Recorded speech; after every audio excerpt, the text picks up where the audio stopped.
रामपुर में लोकसभा उपचुनाव को लेकर मतदान लगातार जारी है। लोग इस बार क्या सोचकर वोट कर रहे हैं, सीधा तमाम सारे लोग जो वोट कर आए हैं उनसे बात करते हैं। ये बताइए कि आज लोकसभा उपचुनाव के लिए मतदान जारी है, तो क्या कहना चाहेंगे और इस बार क्या सोचकर वोट किया है? देखिए, एक तो सबसे बड़ी बात यह है कि मुझे लगता है रामपुर का नसीब इतना ख़राब है कि रामपुर में विकास के नाम पे कुछ नहीं हो पाएगा और ये हम चुनाव में ही खाली अटके रहेंगे।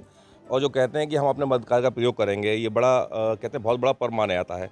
तो मुझे लगता है ये साल में कई बार पर्व आने लगा है, तो बहुत दुर्भाग्य का विषय है। हम लोगों को सोचना चाहिए कि आज हमें रामपुर का विकास चाहिए, रामपुर की उन्नति चाहिए। मोदी जी, योगी जी इतना काम कर रहे हैं देश के लिए, उनका हमें हाथ मजबूत करना है। क्या हम इन्हीं उलझनों में लगे रहें और ये वोट बराबर देते रहें? फिलहाल मेरी तो जनता से यही अपील है कि आज जो उपचुनाव का ये माहौल बना है, फिर उपचुनाव हो रहा है, तो एक ऐसे कैंडिडेट को हम जिताएं जो सरकार हमारी है वो काम उसमें कर सके और रामपुर का विकास हो, रामपुर उन्नति के पथ पे आगे बढ़ सके। लेकिन एक मुस्लिम महिला मौजूद है हमारे साथ, ये बताइए कि इस बार क्या कहना चाहेंगी? उत्साह में तो मैं गर्मी की वजह से तो नहीं कहूँगी। हाँ, लोग रोज़ रोज़ के चुनाव से थोड़े उनको लगता है कि एक उनके ऊपर एक्स्ट्रा बोझ डाल दिया जाता है। और जहाँ तक समझदारी की बात लोगों में ये होगी कि हम उस व्यक्ति को चुनें जो जिसकी केंद्र में सरकार है, क्योंकि तभी हम रामपुर की जनता को फ़ायदा हो पाएगा। और क्योंकि हम अपनी समस्या को लेके, जब हमारा यहाँ का मंत्री होगा तो हम अपनी समस्याओं को लेके उसके पास जा सकते हैं। तो मैं लोगों से ये अपील करूंगी कि उस व्यक्ति को चुनें जो जिसकी सरकार है केंद्र में, जो हमारे काम आ सके। क्या कहना चाहेंगे? आपने वोट डाला है और प्रशासन की क्या तैयारियां हैं, क्या व्यवस्थाएं हैं?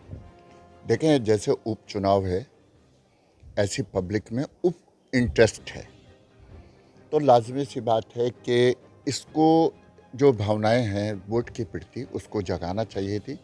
प्रशासन भी उस तरीके से वोटर्स को जागरूक नहीं कर पाया जैसे करते हैं। आपने तो देखा ही है। तो लाजमी सी बात है कि ये मुस्लिम बाहुल्य क्षेत्र है। मैं भी अभी वोट डालकर आया हूँ कि 1036 वोटों में कुल 82 वोट्स मुस्लिम बाहुल्य क्षेत्र में पड़े, जहाँ कोई भी बहुसंख्यक वर्ग का नहीं है।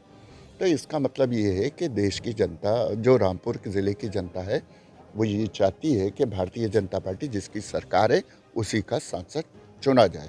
उन्होंने इनको, आसिम राजा को, जो यहाँ पर थे, उनको नकार दिया वोट नहीं दे करके। ये बताइए कि लोगों में उत्साह कम क्यों दिख रहा है? कई कई बूथ खाली दिख रहे हैं, अभी समय दोपहर का समय हो गया, तो क्या कहना चाहेंगे?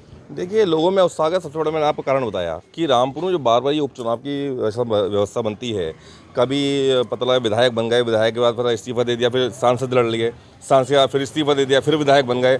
तो एक तो सरकार को सबसे बड़ा इस पर ये एक्शन लेना चाहिए कि बार बार के चुनाव ये ख़त्म होने चाहिए। कि उपचुनाव की रणनीति है, सबसे पहले अगर मान लीजिए किसी व्यक्ति को चुनाव लड़ना है तो एक ही बार लड़े। ये 5 साल में जो चुनाव का मौका है, एक बार एक व्यक्ति को ही मिलना चाहिए, ताकि ये बार बार की जो उपचुनाव की परिस्थितियाँ ये उत्पन्न ना हो। 1.5 साल के बाद फिर चुनाव होगा? नहीं, गलत, ये सब चीज़ें गलत हैं। अब बिल्कुल होना है। ये तो अब ये लोकतंत्र की हत्या है, क्योंकि बराबर जो ये उपचुनाव की व्यवस्था हो रही है ये हमारे देश के लिए बहुत घातक है, अर्थव्यवस्था के लिए बहुत घातक है। यहाँ हमारा देश कर्जे में डूबता जा रहा है और उधर ये गवर्नमेंट सब इस पर इतना खर्चा कर रही है, तो ये कितनी गलत बात है। तो आज लोकसभा उपचुनाव के लिए मतदान लगातार जारी है। तमाम सारे लोग जो वोट डालने आए थे, हमने उनसे बात करी थी। रामपुर से जिशान।